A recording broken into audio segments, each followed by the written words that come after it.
Ladies and gentlemen, the Honorable Kevin McCarthy, Speaker of the United States House of Representatives. You know, in Paul's farewell address to the House, the Speaker said these words: "The Speaker of the House is not a prize to claim or a trophy to raise, but a temporary trust to be a steward of the greatest legislative body in the world." Paul's wise words echoes throughout these halls today. For 3 consequential years, we saw the positive impact of Paul's stewardship.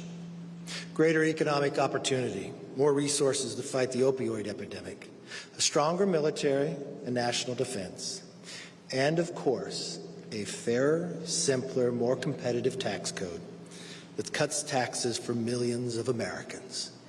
I will tell you, they still debate it in the Oval Office today, and we did yesterday as well. Job well done. As Speaker Paul championed the American dream in every word, every action, and every piece of legislation.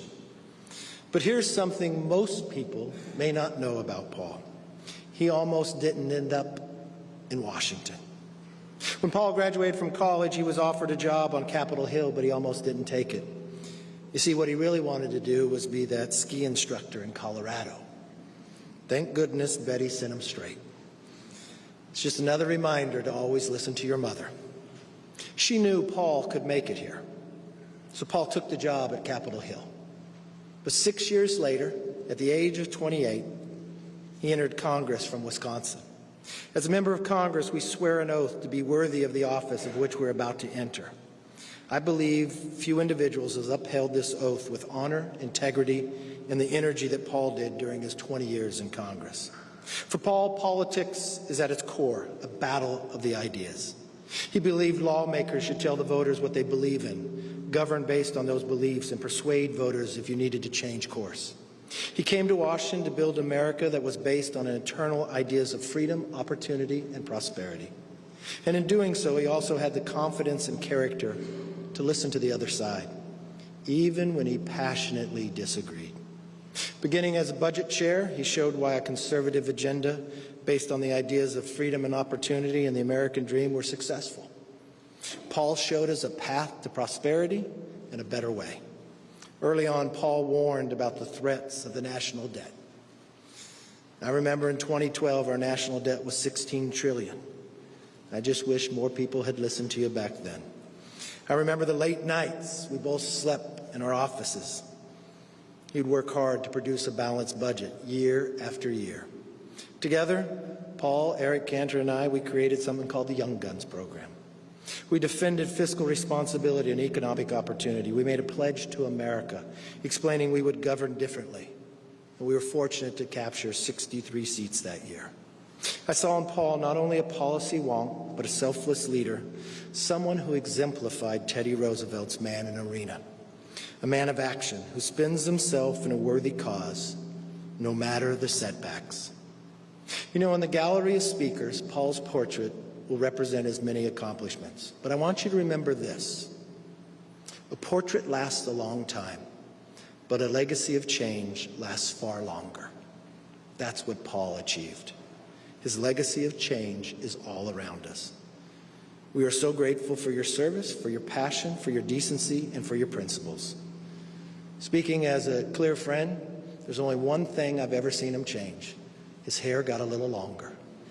His smile got a little wider because he got more time with his family. And I think America, I know, is a lot better for your service. Thank you for that.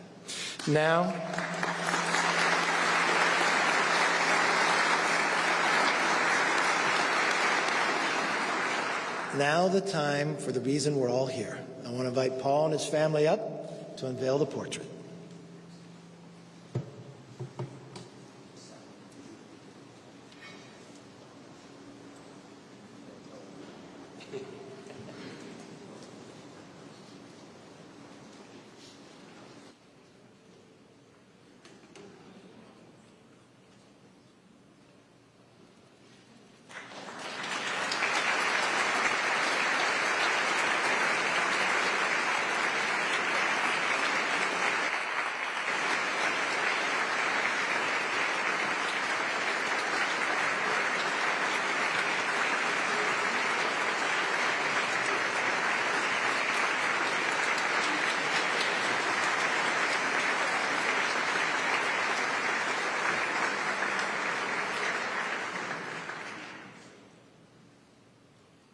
Ladies and gentlemen, the Honorable Paul Ryan, 54th Speaker of the United States House of Representatives.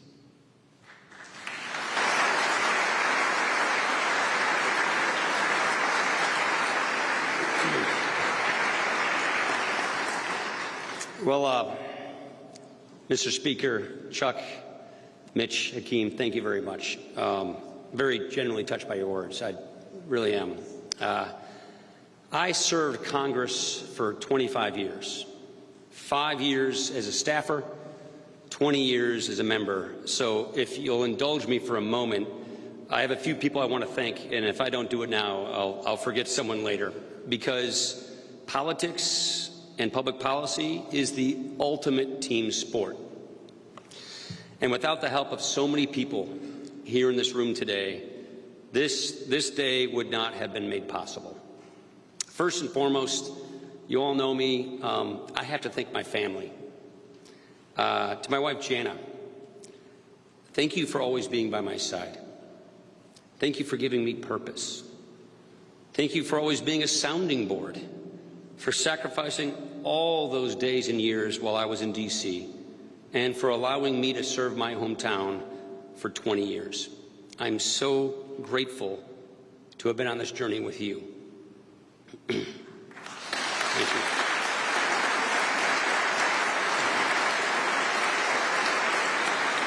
To Liza, Charlie, and Sam, thank you for inspiring me, and thank you for the privilege of being your dad. I want to thank you for letting me drag you to so many county fairs, so many picnics, so many parades, and campaign events on all those weekends. I'm so proud of each of you, and I cannot wait to see all that you will accomplish. To my mom, thank you for being an amazing example of strength and a source of wisdom throughout my life. I'm Irish, so if I thank every individual relative by name, we will be here into the evening. So let me just say to my brothers, my sister, my in-laws, my entire extended family, thank you for always having my back, for always supporting me, and for your love. I genuinely, heartfelt appreciate it. Thank you.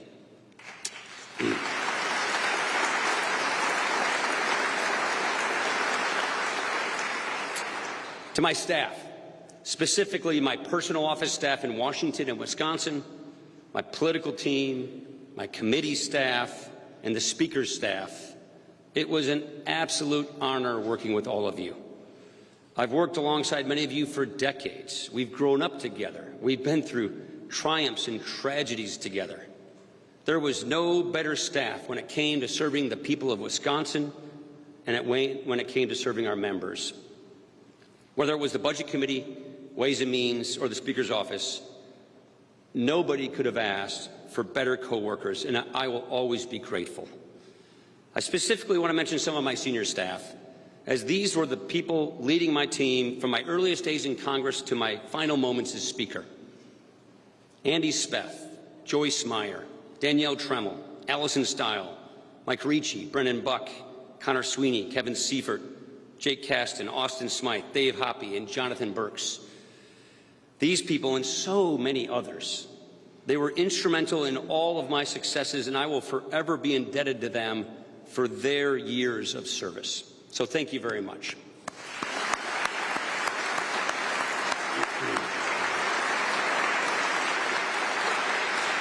I want to thank my predecessors.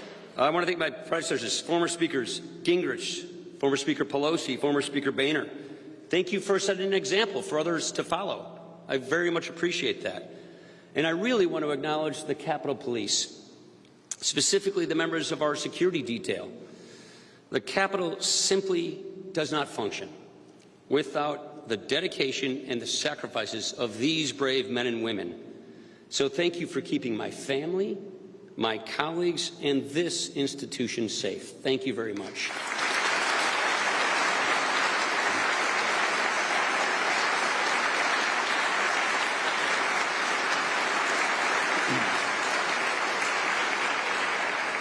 To the people of Wisconsin's 1st Congressional District, who took a chance on a 28-year-old with a widow's peak and gave him the honor of representing them in the House for 20 years, thank you. I also want to thank the artist who made today possible, Leslie Bowman. Leslie had either the fortune or the misfortune of doing all three of my portraits, and honestly, I'm so relieved we picked her because they've all been beautiful. Well, beautiful is probably the wrong word to use given Leslie's source material, but they've all been very, very well done. And lastly, I just want to recognize all of my House and Senate colleagues. I see a lot of my buddies here. But specifically, I want to thank my partners in government during my time leading the House. Leader McConnell, Speaker Pelosi, Leader Schumer. We had passionate disagreements, as you mentioned, Chuck, on policy, but we never lost sight of the importance of this institution and the role that it plays for our society and our country. I will always appreciate the work that we did together to help our country. Thank you.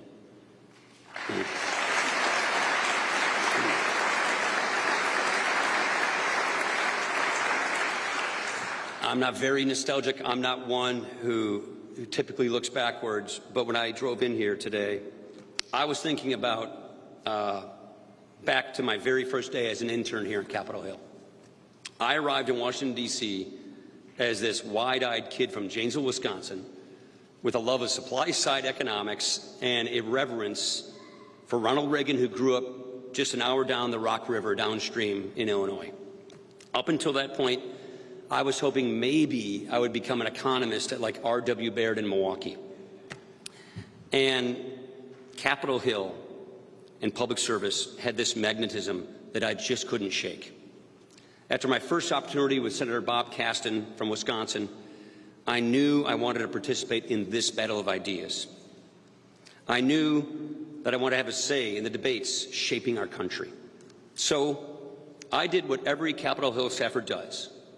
I got a job at Tortilla Coast, and I got a job as a personal trainer at Washington Sport and Social on Capitol Hill to make ends meet. I actually made more money waiting tables at Capitol Hill than I did as a starting staffer here on at Tortilla Coast than I did as a staffer for Bob Caston, just to show you what kind of a conservative guy that was. But in seriousness, after my introduction to Capitol Hill, I did what I had always done since my dad passed away when I was young. I sought out mentors. I sought out people who had the values and the principles that I wanted to emulate. And thankfully, I found them in spades. I learned so much from so many people. From Jack Kemp, I learned the value of talking to people from all walks of life. I learned to meet people where they are, to push yourself out of your comfort zone, to try and act with compassion, to serve selflessly. From Pete Wehner and Bill Bennett, I learned the foundations of conservatism, and I learned the importance of having a moral compass that guides your beliefs in your daily life. From Bob Woodson, I learned that there are amazing stories of transformation that are happening every day in our country if only our eyes are open to those transformations. From Sam Brownback, I learned that the House is indeed a whole lot more fun than the Senate. Just saying. There are so many other examples, but to a person. My mentors inspired me to think critically. They inspired me to see the other side of an issue, to really dig into the big policy fights, and to always strive to be a better person and a better leader. These individuals, they also inspired me to run for Congress. They believed in me, they showed me the ropes, and they gave me the courage to run for office at age 28.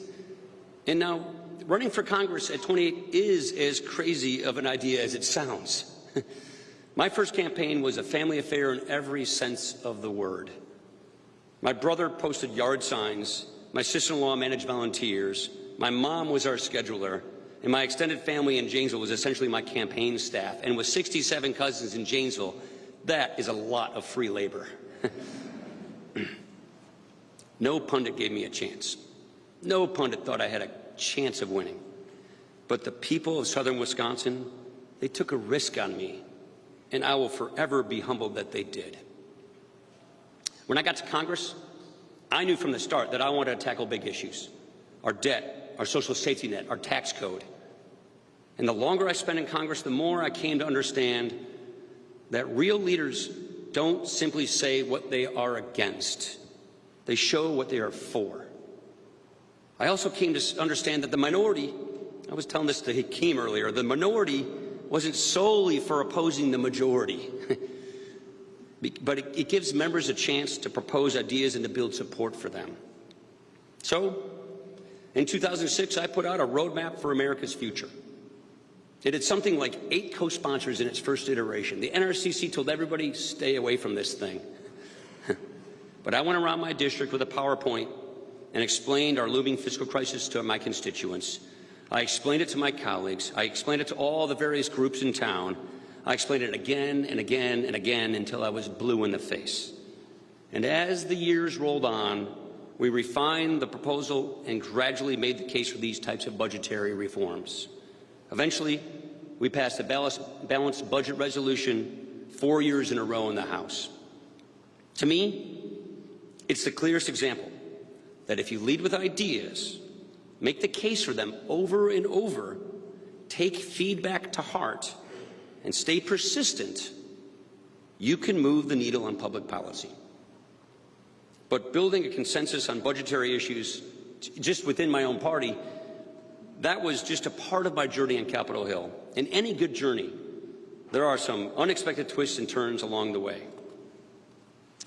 And as I look out and see my friends, Mitt and Ann Romney, I'm reminded of those 88 days in 2012 that turned us into lifelong friends and bonded us together. That period in my life is one I'll always look back on fondly, as I got to see the love people have for this country, their belief and their optimism in our nation's potential. It's amazing what a national campaign can do to open your eyes to the whole of our country. I recommend it to everyone. And after that campaign ended, I genuinely thought about leaving Congress. I genuinely thought about taking more of a political track. It's tough to rebound from that kind of a loss. Those aren't fun losses. But I decided that if I was going to come back in 2012, come back to Congress, I wanted to make my time count. I wanted to be a good legislator. Thankfully, John Boehner gave me a waiver to stay leading the Budget Committee, which allowed me to work with Senator Patty Murray on a bipartisan budget agreement and with a bipartisan group of members on an immigration reform plan. You were one of them as well. And after the 2014 elections, I finally saw that the job that I had wanted for decades, the chairman of the House Ways and Means Committee, was in reach, and I grabbed it with both hands. You have to understand, I've always been a policy guy, particularly when it comes to the tax code. So this was like a mountain climber reaching the top of Mount Everest. It was everything I'd been working toward, and I finally got it. And then, after 9 short months of running the Ways and Means Committee, John Boehner dropped his bombshell that he was retiring the day after the Pope came and blessed us with his visit. So as all of you know, the speakership was not a job that I sought, but it was one that I was honored to do. To be elevated by my colleagues was a tremendous honor. And for them to do so on the condition that we would offer a bold policy agenda to the country was equally encouraging. You know, people say Congress doesn't get much done, but I am proud of all that was accomplished between 2015 and 2019. I believe our record will stand the test of time. We passed over 1,200 bills in 2 years, and most of them were bipartisan. We fixed the VA. We dealt with opioid addiction. We funded cancer research. We rethought how to better fight the war on poverty. And we reformed our tax code for the first time in a generation. The Tax Cuts and Jobs Act was an initiative that I had worked on for literally decades. Tax reform was my white whale because I believe in the principles of economic growth. I believe in opportunity and upward mobility. I believe that America can compete with anyone in the world if we give ourselves a fair chance. And that's what we did with tax reform. We created the conditions for another great American century. The other 2 white whales that got away were passing immigration reform and solving the upcoming debt crisis. If and when we fix that, and I do urge you to fix that, I'm confident that America will be assured of another great century. When you're the Speaker, all these policy wins really matter. But even for a policy wonk like me, I came to learn that they are not the most important part of the job description. When I took the job, I don't know if you remember this, the last words that John Boehner said to me were, "Your job, Ryan, is to protect this institution. Don't forget that." Those were words that I took to heart, and they guided me every single day since then. When you are the Speaker, you develop an even deeper reverence for this building and this institution of Congress than I could have ever imagined. You come to understand that part of your job is to safeguard and preserve this historic institution during your particular moment in time. Being Speaker was never about me. It was about leading this institution in a way that honored the legacy of our founders and honored the legacy of those who sacrificed so much so that our freedoms would endure. And that is how I always tried to conduct myself. Our legislative branch is so special. It's really, really quite unique. There's simply no other system of representative democracy quite like it. It's so beautiful in its deliberate design, and it's so important to the American people. Amid all of this cynicism and all of this polarization, we can never lose sight of the fact that as members of Congress, as leaders of Congress, we serve a greater good. We serve our constituents. We are here to solve problems, to passionately debate issues, and to keep America moving in the right direction. My entire career was spent working in and around the Capitol Dome. I will always revere these hallowed grounds. I will always respect the people who work in this special place, even those I passionately disagree with. And I will always look back on my time serving the people of Wisconsin and leading the House of Representatives with love and appreciation. Only in America would I have been able to work in such an awesome place with such passionate people on such important public policies. Only in America would it be possible for a kid from Janesville to go from an intern to Speaker of the House. Only in America would I be surrounded by such an amazing room full of people who helped make it all possible. So thank you for this tremendous honor, and God bless you all. Thank you.